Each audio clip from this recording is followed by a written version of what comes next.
Hello everyone, I'm Mike DeAngelo with That's Entertainment, and this is your video review of MadWorld by Platinum Games. It's no surprise that some of the older, more hardcore Wii owners have been clamoring for titles that aren't minigame compilations or Barbie games. In early 2009, developer Platinum Games teamed with Sega to bring out MadWorld, clearly a difference from the usual happy, bright, cheery games that make up most of the Nintendo console's catalog. It would seem like MadWorld would have been one of the Wii's flagship third-party titles, since it also managed to receive a good deal of favorable reviews. However, in spite of this heavily stylized game didn't reach enough of its intended audience. Is this because the style just couldn't make up for a lack of substance, or did people just look this one over a little too much? Yeah, you'd like those horns, wouldn't you? Too sharp. It's rodeo time!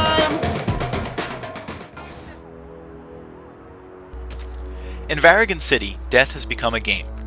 Organizers call it Death Watch, and it is the source of a great deal of carnage, but also a great deal of cash flow to whoever can survive this bloody conquest.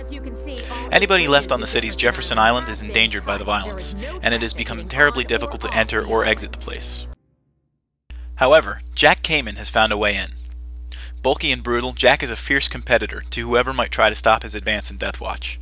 He is well versed in roughneck fighting, and, together with a retractable chainsaw, can manage to wade through a horde of opponents fairly easily. Jack teams with a sponsor called Agent 13, but as the games linger and Jack keeps fighting, it becomes clear that he is participating in Death Watch for reasons beyond the promise of cold hard cash. Still, he's bringing in ratings, and for that, he is allowed to continue. Besides, there are some twists coming that even Jack won't see coming. He's already killed 2 dozen bigger than yourself. Since the old days of 2D gaming, players haven't exactly seen a steady continuation of beat-em-up gaming. Though it's in 3D, MadWorld aimed to change that. It's basically the concept of games like Final Fight or Streets of Rage, mapped in 3 dimensions. It seems like an interesting premise, and for the most part it is, but there are some strains on the mechanics of the game.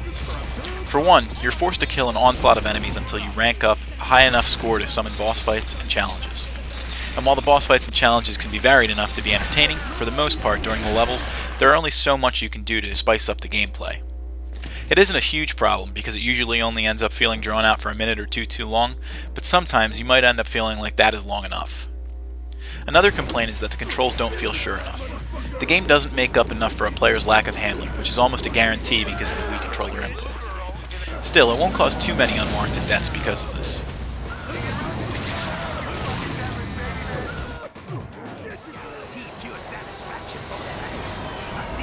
While MadWorld certainly doesn't look as tremendous as God of War or Final Fantasy, it still has its perks. Members of the team of Okami had a hand in this game, and thus, what the game lacks in polish, it makes up for in style. While there are only really 3 distinct colors, black, white, and lots of red, it has a comic book feel to it, and does what it sets out to fairly well. The visuals aren't the only thing that triumph either. A lot of songs in the game fit the mood like no others could, and are fairly nice beats to smash people to. There's also enough variety to keep things fresh. Voice work is some of the best, in not just the video game industry, but entertainment in general. Comedian Greg Proops and John DiMaggio, who many might recognize from his work as Bender on Futurama, provide vocals as the wacky announcers of Death Watch.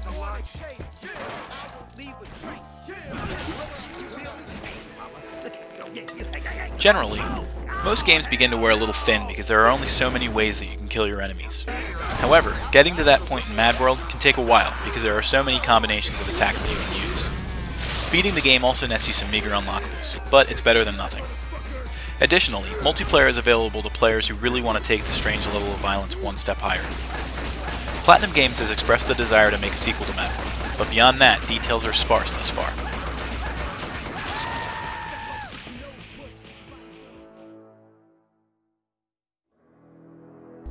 MadWorld is not perfect, but for the mature audiences who are into the beat-em-up genre, this really is a pretty good choice. If you were one of the people who has been airing your grievances with the lack of adult titles for the Wii, this game was developed with you in mind.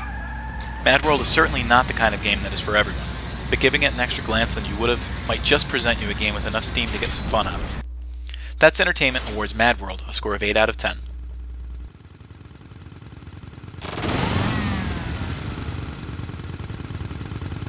Let the games begin.